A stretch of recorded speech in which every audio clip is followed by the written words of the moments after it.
노래가 나와야 되는데 노래가 안 나와요. 여러분, 한번 오늘은 여러분들이 휴대폰을 싹 다 끄십시오. 다 끄시고 정말 내가 여러분들이 만약에 여기에 이재명 대통령이 여기 오셨습니다. 여러분들이 그분한테 엄청난 혜택을 받고 있습니다. 그래도 여러분들이 휴대폰을 꺼내놓고 어떻게 하시겠습니까? 여러분, 우리는 이 시간 지금 오늘 성령의 임재가 얼마나 강렬한지 모릅니다. 그런데 여러분들이 지금 예배를 하나님께서 다 보고 계신다는 것입니다. 그런데 여러분들이 핸드폰을 꺼내놓고 각자의 일을 하시겠습니까? 이 방송에서 이런 질문이 던져졌습니다. 구원이 하나님의 선택이라면 인간의 자유의지는 구원에서 어떤 역할을 하나요? 하고 한 성도님이 질문을 던진 것입니다. 여러분 궁금하지 않습니까? 하나님의 선택과 인간의 자유에 대한 이 물음은 여러분 오랜 기독교 역사의 논쟁거리였습니다. 한쪽은 구원이 하나님의 주권이다. 그리고 다른 한쪽은 인간의 의지이다. 여러분 구원에는 양면성이 있습니다. 하나는 수동성이고 하나는 능동성입니다. 그리스도인이 되는 것과 그리스도인으로 사는 것입니다. 여러분 그리스도인이 되어야 그리스도인으로 사는 것입니다. 그런데 그리스도인이 되는 것은 내가 할 수 없습니다. 그분께서 여러분들을 선택해 주셔야 하고 또 역사의 한 순간에 여러분을 부르신 것입니다. 그렇다면 여러분 우리가 로마서 8장 9절 말씀을 한번 보시겠습니다. 만일 너희 속에 하나님의 영이 거하시면 너희가 육신에 있지 아니하고 영에 있나니 누구든지 그리스도의 영이 없으면 그리스도의 사람이 아니라. 여러분 지금 여러분들이 다 여기 앉아 계신다고 해서 하나님께 속해 있지는 않다는 것입니다. 지금 오늘 말씀처럼 누구든지 그리스도의 영이 없으면 그리스도의 사람이 아니라. 여러분 구원에는요 내가 할 수 있는 것이 하나도 없습니다. 그래서 사도 바울은 로마서를 크게 두 부분으로 나누어 놨습니다. 아주 큰 덩어리로 1장에서 11장은요 구원의 수동성에 대해서 이야기를 합니다. 그리고 또 다른 하나 오늘 본문에서부터 15장까지는 구원받은 하나님의 백성들이 어떻게 살아야 하는가 구원의 능동성을 말하고 있습니다. 그리고 16장은 로마 교인들의 명단을 이야기를 하고 있습니다. 여러분 인간의 이 자유의지는요 주님을 나의 주인으로 고백하는 것입니다. 어떤 분들이 그렇게 묻습니다. 아니 굳이 하나님은 왜 인간을 이렇게 자유의지를 줘서 이렇게 사고를 치게 만드냐는 것이죠. 그러면 여러분 하나님께서 여러분을 기계처럼 다루시면 좋겠습니까? 그렇지 않죠. 그것은 여러분 사랑이라고 말할 수가 없습니다. 그렇다면 우리가 로마서 10장 9절 말씀 주님을 나의 주인으로 고백한다는 것에 대해서 한번 우리가 보겠습니다. 로마서 10장 9절 말씀 내가 만일 내 입으로 예수를 주로 시인하며 또 하나님께서 그를 죽은 자 가운데서 살리신 것을 내 마음에 믿으면 구원을 받으리라. 아멘. 지금 구원을 어떻게 하면 받는다고 했습니까? 여러분들이 이거 늘 들었던 말씀일 수도 있습니다. 그런데 내 입으로 예수를 주로 시인을 해야 된다 그럽니다. 그리고 죽은 자 가운데서 그분이 그를 죽은 자 가운데서 살리신 것을 내 마음에 믿어야 한다는 것입니다. 믿습니까? 그럴 때 구원을 받는다는 것입니다. 그러면 구원의 또 능동성은 로마서 8장 13절을 또 보시겠습니다. 너희가 육신대로 살면 어떻습니까? 육신대로 살면 반드시 그냥 죽는 것도 아니고 여러분 반드시 죽는다 그럽니다. 그렇지만 영으로서 성령으로서 여러분들의 몸의 행실을 죽이면 산다는 것입니다. 여러분, 우리는 구원받은 다음에 우리가 그리스도인으로 살고 있습니다. 그렇지만 우리의 이 몸이 구원받기 전에 습관이나 행실로 이 문제를 똑같이 일으키고 있습니다. 이 인간의 그래서 자유의지는 여러분 몸의 행실을 결정을 합니다. 몸의 행실이 그런데 성령을 따를 때는 우리가 풍성한 열매를 맺을 수가 있습니다. 그럼 우리가 고린도전서 6장 19절 말씀을 보시면은 너희 몸은 너희가 하나님께로부터 받은 바 너희 가운데 계신 성령의 전인 줄을 알지 못하느냐. 너희는 너희의 자신의 것이 아니라. 아멘. 근데 여러분 어떻습니까? 우리가 구원받기 전에는 마치 내 몸을 내 것인 것처럼 마구 함부로 놀렸다는 것입니다. 그렇지만 이제 여러분들이 구원을 받았으면 여러분 안에 성령께서 역사하시고 계시기 때문에 성령의 전인 줄 우리가 알아야 한다는 것입니다. 아멘. 그래서 사도 바울은 오늘 1장에서 11장까지 지금까지 우리가 계속 배워왔는데 복음의 교리를 전개했습니다. 1장에서 11장까지는 인간의 전적인 부패를 이야기했습니다. 그리고 하나님의 의로우심을 말했습니다. 그리고 오직 믿음으로 의롭다 하시라고 말씀하셨습니다. 그리고 하나님의 자비와 구원의 경륜이 철저하게 우리는 드러나고 있음을 볼 수가 있었습니다. 여러분, 그러면서 오늘 본문의 시작이 뭘로 시작을 합니까? 오늘 본문의 시작을 한번 보십시오. 오늘 본문의 시작이 그러므로 이렇게 시작을 하죠. 여러분, 이 그러므로 이 한 단어는요, 여러분의 삶의 방향을 바꾸는 전환점입니다. 믿음이 원인이 돼서 행함을 이룬다는 이야기입니다. 이것은 여러분 단순한 권면이 아닙니다. 복음을 경험한 모든 사람들은 반드시 이렇게 살아야 한다는 삶의 모습을 지금 바울이 선언을 하고 있는 것입니다. 오늘 본문은 여러분 단 2절밖에 되지 않습니다. 그렇지만 이 그리스도인들, 구원받은 하나님의 백성들의 전 생애를 압축적으로 보여주고 있습니다. 그래서 삶 전체를 예배로 드리라는 것입니다. 두 번째는 세상의 형식에 동화되지 않는 것입니다. 그리고 세 번째는 마음이 새롭게 돼서 새로워져서 하나님의 뜻을 따라 사는 것입니다.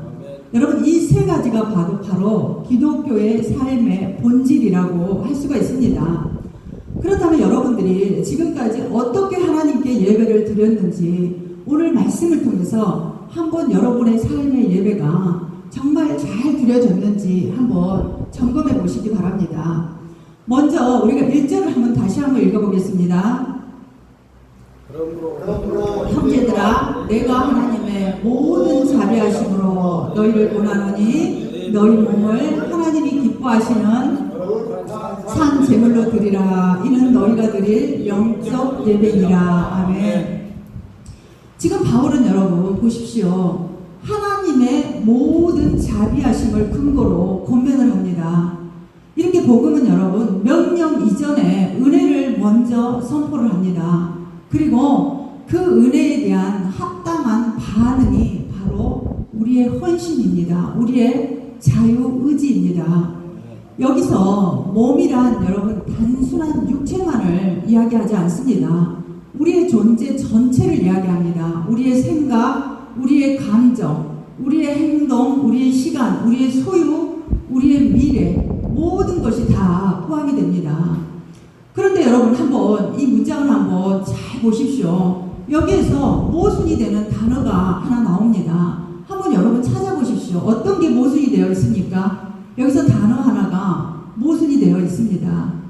여러분 어떤 것일까요? 맞습니다. 산 제물입니다. 여러분 제물은 어떻습니까? 제물은 원래 죽어야 합니다. 하나님이 어떻게 했어요? 아브라함에게 내 독자 이삭을 번제로 드리라고 했습니다. 근데 번제는 먼저 죽여야 하죠. 먼저 죽여서 전부를 태워야 합니다. 우리가 구약의 제사를 보면 알 수가 있습니다. 짐승을 단 위에 먼저 올려놓습니다. 여러분, 만약에 여러분들이 지금 예수님이 우리를 죄를 대신해서 돌아가시지 않았다면 오늘도 여러분들은 짐승을 한 마리씩 여기 가져오셔야 합니다. 그러면 여러분, 얼마나 많은 동물이 희생이 되겠습니까? 먼저는 여러분, 돈이 많이 들어갑니다. 그러면은 지금 1절에서 말하는 재물은 여러분 어떤 재물입니까? 거룩한 산 재물이라고 말을 하죠. 거룩한 산 재물을 드리라 이럽니다. 그렇다면 여러분, 이 거룩의 의미는 무엇일까요? 거룩. 우리가 레위기를 보면 알 수가 있습니다. 레위기 1장 1절에서 4절 말씀을 한번 보시겠습니다. 하나님께서 회막에서 모세를 부르십니다. 그리고 그에게 이렇게 말씀을 하십니다. 이스라엘 자손에게 이렇게 말해라. 너희 중에 누구든지 여호와께 예물을 드리려거든 가축 중에서 소나 양으로 예물을 드릴지니라. 그 예물이 소의 번제이면 어떤 것입니까? 흠 없는 수컷 회막문에서 여호와 앞에 기쁘게 받으시도록 드릴지니라 그럽니다. 여러분, 하나님께서 받으시는 제물은요, 흠이 없는, 상처가 하나도 나지 않는 온전한 제물이셨습니다. 그런데 그들은 목자가 양을 치다 보면 눈이 없을 수도 있잖아요. 눈이 다칠 수도 있습니다. 또 다리가 다칠 수도 있습니다. 또 태어날 때부터 장애이거나 이런 것들을 하나님께 갖다 드려야겠다 이렇게 이야기를 합니다. 그러니까 하나님께서 말라기에서 뭐라고 말씀을 하시냐면요, 말라기 1장 6절 8절 말씀입니다. 내 이름을 멸시하는 제사장들아, 나 만군의 여호와가 너희에게 이르기를 아들은 그 아버지를, 종은 그 주인을 공경하나니 내가 너희 아버지일진데 나를 공경함이 어디 있느냐. 내가 너희들의 주인일진데 나를 두려워함이 어디 있느냐. 너희는 이르기를 우리가 어떻게 주의 이름을 멸시하였나이까 하는도다. 너희가 더러운 떡을 나의 제단에 드리고도 말하기를 우리가 어떻게 주를 더럽게 하였나이까 하는도다. 이는 너희가 여호와의 식탁은 경멸히 여길 것이라 말하기 때문이다. 아까 경멸히 여겼죠. 그런 것들을 갖다 준다 그랬거든요. 만군의 여호와가 이르노라. 너희가 눈먼 희생제물을 바치는 것이 어찌 악하지 아니하며 저는 것 병든 것을 드리는 것이 어찌 악하지 아니하냐. 이제 그것을 누구에게 드려보라 그럽니까? 너희 총독에게 드려보라 그럽니다. 그가 너를 기뻐하겠으며 너를 받아주겠느냐. 여러분들이 만약에 제가 아까 핸드폰을 다 꺼라고 말씀드렸던 것은 여러분들이 만약에 지금 나라의 지도자들이 여기 온다면 여러분들이 뭔가를 그분들에게 드려야 한다면 여러분 좋은 것을 드리지 않겠습니까? 그렇죠? 여러분, 이거 정말 슬픈 일입니다. 하나님 입장에서는. 솔로몬은 이렇게 예물을 드렸습니다. 각 도에서 나온 좋은 특산물을 하나님께 바쳤습니다. 여러분, 하나님께서 너희 제물 드리는 것 총독에게 줘봐라. 총독이 받겠는가? 그런데 너희가 나한테 제물이라고 가져온 것 보니 과간도 아니라는 것입니다. 건강하고 좋은 것은 다 내다 팔아서 돈 만들고 쓸데없는 것들만 하나님께 제물로 드리고, 여러분, 이것이 예배의 타락입니다. 예배가 1순위가 아닙니다. 삶의 1순위가 예배가 아니라 시간 나면 가고 시간 안 나면 안 가고. 여러분, 하나님이 여러분이 그렇게 시간이 되면 오고 시간이 안 되면 안 가고 여러분들이 상한 것을 갖다 드리고 그런 것을 받을 만한 그런 분은 아닙니다. 여러분, 사도 바울이 11장에서 하나님의 섭리를 깨달았습니다. 저번 주 말씀입니다. 근데 사도 바울이 이 하나님의 섭리를 깨닫고 36절에 여러분 뭐라 했습니까? 36절에 한번 보겠습니다. 이는 만물이 주에게서 나오고 주로 말미암고 주에게로 돌아감이라. 그에게 영광이 세세에 있을지어다. 아멘. 이렇게 바울이 여러분 예배를 했습니다. 하나님의 섭리를 깨닫고. 그리고 여러분 바로 지금 사도 바울이 말하는 본문이 오늘 본문입니다. 거룩한 여러분 산 제물입니다. 여러분들이 구원받은 첫사랑, 우리가 첫 번째 해야 할 삶이라고 지금 바울이 가르치고 있습니다. 여러분 거룩한 산 제물 맞습니까? 근데 어떻습니까? 여러분 혹시나 여러분들이 쓰다 남은 거, 쓰던 거 혹시 남아서 하나님께 갖고 오지는 않습니까? 쓰던 시간 할 거 여러분 다 하시고 그 남은 시간 하나님께 가져오시지 않습니까? 여러분 신약의 제물은요, 신약 성서의 제물은 살아있는 인간 자신을 이야기합니다. 시간이 되면 여러분들이 예배하고 나의 편의에 의해서 모든 것을 주관하시는 여러분 안 됩니다. 산 제물이라는 말은 우리의 일상이 하나님께 드려져야 한다는 것입니다. 여러분 이거야말로 참된 예배입니다. 예배는 여러분 단지 지금 한 주일, 한 시간 이거에 여러분 국한되지 않습니다. 여러분들이 직장에서의 어떤 태도를 취하시는지, 또 여러분들이 가정에서 여러분들이 뱉는 말, 여러분들의 행동, 그리고 교회 밖에서의 여러분들이 얼마나 정직하게 구시는지, 얼마나 성실한 삶을 살고 계시는지, 그 모든 것이 예배가 되어야 합니다. 여러분 한번 잘 생각해 보십시오. 여러분들이 하루 종일 여러분들의 행동, 여러분들의 입술에서 나온 말들을 한번 여러분들이 만약에 녹음을 해서 그걸 듣는다면 여러분 아마 우리는 참 가관도 아닐 것입니다. 그래서 여러분 아까 제가 처음에 말한 자유의지가 여러분 어디서 꽃을 피워야 합니까? 바로 이 예배 속에서 여러분 꽃을 피워야 합니다. 우리가 로마서 3장을 한번 보겠습니다. 로마서 3장 13절 14절 말씀을 보겠습니다. 같이 읽겠습니다. 그들의 목구멍은 열린 무덤이요 그 혀로는 속임을 일삼으며 그 입술에는 독사의 독이 있고 그 입에는 저주와 악독이 가득하고. 여러분 이것은 지금 다 입에 관련이 되어 있는 것이죠. 15절 말씀을 보시면은 그 발은 피 흘리는데 빠른지라. 그리고 18절 그들의 눈앞에 하나님을 두려워함이 없느니라 함과 같으니라. 하나님을 전혀 두려워하지 않습니다. 그런데 여러분 이런 사람을 하나님이 예배로 받을 수 있을까요? 하나님이 받을 수 없는 예배의 이게 모습입니다. 근데 그랬던 이런 사람들이 어떻게 여러분 변화가 오는지 한번 오늘 12장의 말씀을 통해서 한번 보겠습니다. 12장 8절 혹 위로하는 자면 위로하는 일로. 이건 말이죠.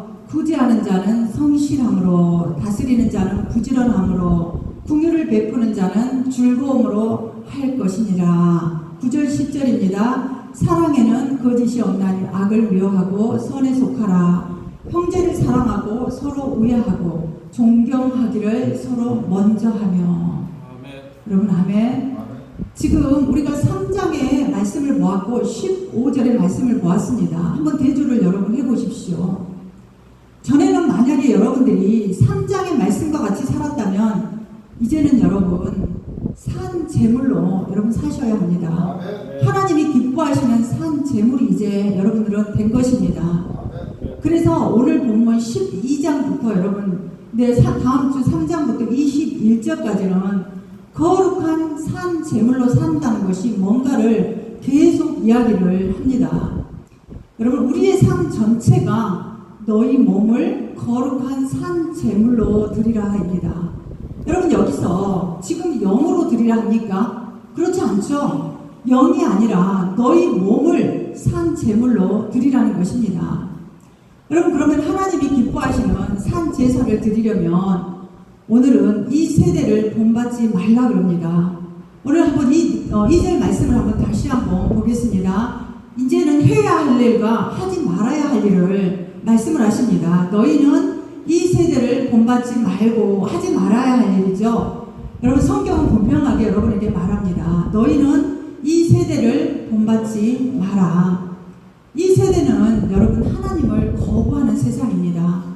자기중심적입니다. 아주 쾌락적입니다. 그리고 물질만을 추구하는 문화입니다. 이렇게 세상은 끊임없이 우리를 그들의 틀 속에 맞춰 넣으려고 합니다. 그리고 여기서 우리가 본받다라는 말은요, 마치 여러분들 금속을 녹여서 그 틀에다 넣어 같은 모양으로 찍어내듯이 세상의 가치와 방식이 우리를 찍어내려 한다는 그런 뜻입니다. 그러면 성경의 관점으로 보면 여러분 세상은 하나님을 절대로 모릅니다. 사도 요한 1서에서 한번 보겠습니다. 요한 1서 2장 16절에 이런 세상에 있는 모든 것이 뭐랍니까? 육신의 정욕, 안목의 정욕, 이생의 자랑이니 다 아버지께로부터 온 것이 아니요 세상으로부터 온 것이라. 여러분 예수님이 복음서에 이 세대에 대해서 말씀을 하십니다. 근데 지금도 똑같습니다. 노아의 홍수 이야기를 하십니다. 예수님이. 그러면서 이 세상 사람들이 이렇게 산다는 것입니다. 노아가 몇 년을 방주를 지었습니까, 여러분? 120년? 120년 동안 아마 방주를 지었습니다. 근데 사람들이 방주를 그렇게 짓고 있으니까 물을 거 아닙니까, 와서. 도대체 너는 왜 이렇게 미련하게 방주만 짓고 있냐? 근데 여러분, 사람들이 방주에 들어가기 전까지 하는 것이 있었습니다.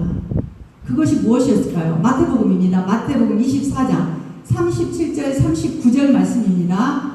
노아의 때와 같이 인자의 임함도 그러하리라. 홍수 전에 노아가 방주에 들어가던 날까지 뭘 했습니까? 사람들이 먹고 마시고 장가들고 시집가고 있으면서 홍수가 나서 그들을 다 멸할 때까지 깨닫지 못하였다 그럽니다. 그런데 인자의 임함도 이와 같으니라 그럽니다. 여러분 다른 복음서에서는요 장사하고 건물 짓고 또 이렇게도 나오기도 합니다. 이렇게 하나님을 알지 못하고 아무리 말해도 깨닫지 못합니다. 이사야 5장 12절 말씀을 보시면은 어떻게 놓을까요? 그들이 연애에는 수금과 비파와 소고와 피리와 포도주를 갖추었어도 여호와께서 행하시는 일에는 관심을 두지 아니하며 그의 손으로 하신 일을 보지 아니하는도다. 여러분 지금도 똑같습니다. 이 세대가 하나님에게는 무관심한 세상입니다. 모든 세대가 다 마찬가지입니다.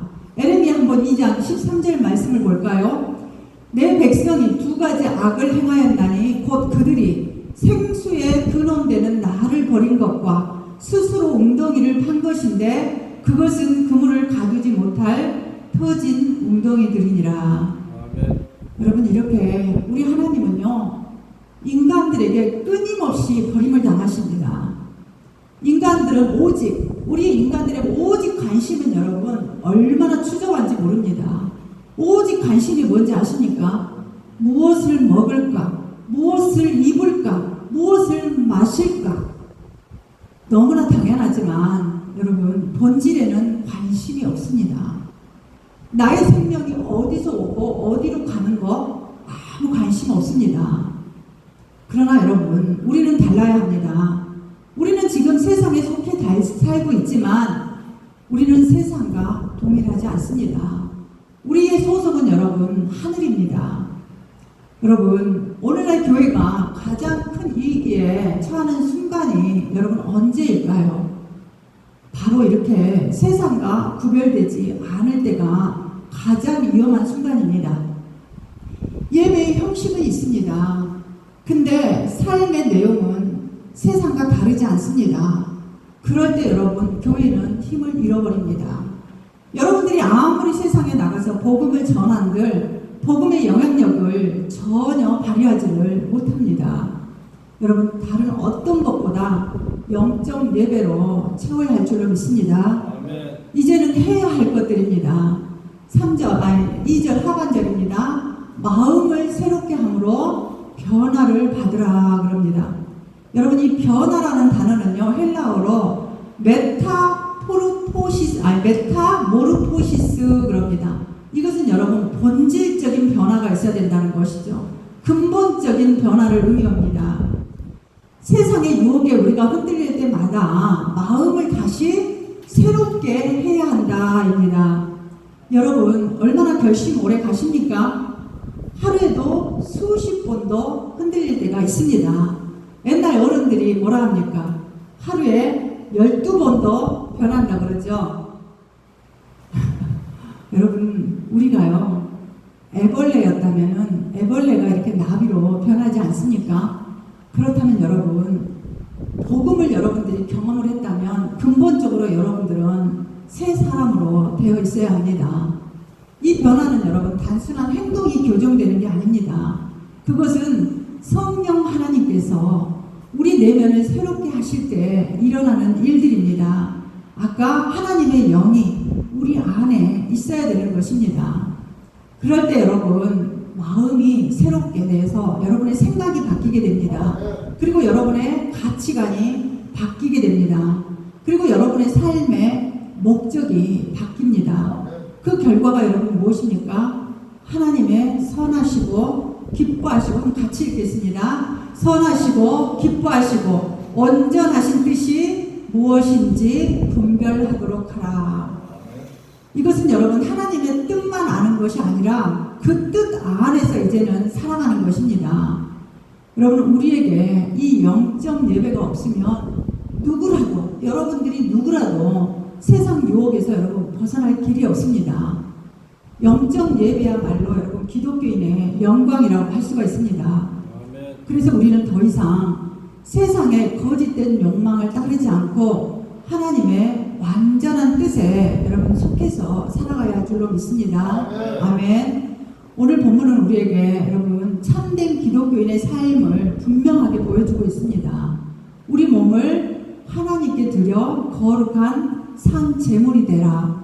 그리고 두 번째는 세상의 틀에 자신을 맞추지 말라입니다. 그리고 마음이 새로워서 하나님의 뜻을 분별하라는 것입니다. 여러분 이것이 참된 영적 예배들입니다. 주일 예배를 드리는 것으로 끝나는 것이 아니라 우리의 삶 전체가 하나님께 드려지는 제사가 여러분 산 제사입니다. 여러분들이 사업도 하시고 직장도 다니시고 또 새로운 일도 하실 줄 믿습니다. 하지만 여러분 하나님 이 성령 하나님께서 역사하시는 대로 여러분들이 그 뜻을 따라 행한다면 여러분에게는 절대로 실패가 없습니다. 하지만 여러분이 예배를 소홀히 하고 하나님을 경홀히 여긴다면 하나님은 여러분에게 역사를 하실 수가 없습니다. 여러분 왜 그러십니까? 하나님은 거룩하시기 때문에 그렇습니다. 여러분 우리는 오직 하나님의 자비하심으로 구원을 받았습니다. 그렇다면 그 자비하심, 그 은혜로 구원받은 우리의 합당한 반응은 여러분 자신을 드리는 것입니다. 전 존재를 하나님께 바치는 것밖에 여러분 없습니다. 여러분 오늘 이 말씀 앞에 다시 한번 결단하시기 바랍니다. 다시 새로워지시기 바랍니다. 우리의 시간, 재능, 소유, 몸과 마음을 하나님께 드리시기 바랍니다. 그래서 우리의 삶 전체가 하나님께서 기뻐 받으시는 거룩한 예배가 되시기를 예수 그리스도 이름으로 축원드립니다. 기도하겠습니다. 오늘도 살아계셔서 이 예배 가운데 임재하고 계시는 주님, 참 저희들이 많이 부끄럽습니다. 지금까지 하나님께 드려진다고 예배를 드린다고 했지만 오늘 말씀을 듣고 보니 하나님 앞에 참 부끄러운 예배를 드렸던 것 같습니다. 모든 것이 나의 기준이 되어서 내가 시간이 되면 예배에 나가고 먼저가 1순위가 예배가 아니라 1순위가 하나님이 아니라 나였습니다. 하나님 이 시간 철저하게 회개하고 다시 한번 마음을 새롭게 하여 결단드립니다. 주님 다시는 이 예배가 나의 중심이 아니라 하나님 중심적인 예배로 살아가겠습니다.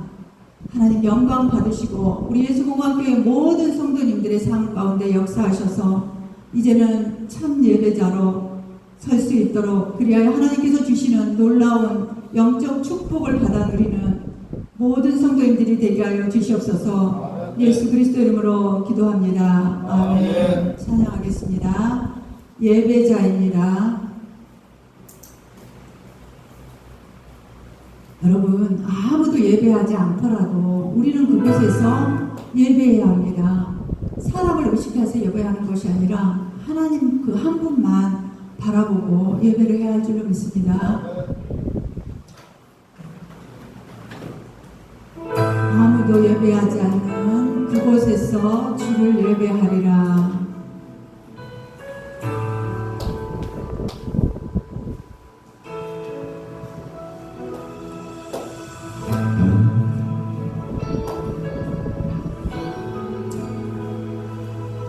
여러분, 세상 어떤 분보다 하나님보다 높으신 분은 없습니다. 세상 어떤 것이 여러분의 생명을 여러분 대신했습니까? 오직 예수 그리스도만이 여러분의 생명을 대신했습니다. 그런데 여러분, 앞으로도 예배를 소홀히 하시겠습니까?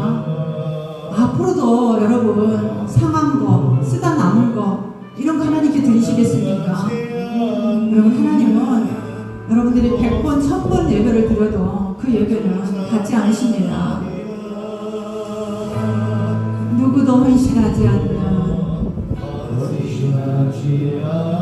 그곳에서 주께 헌신하리라.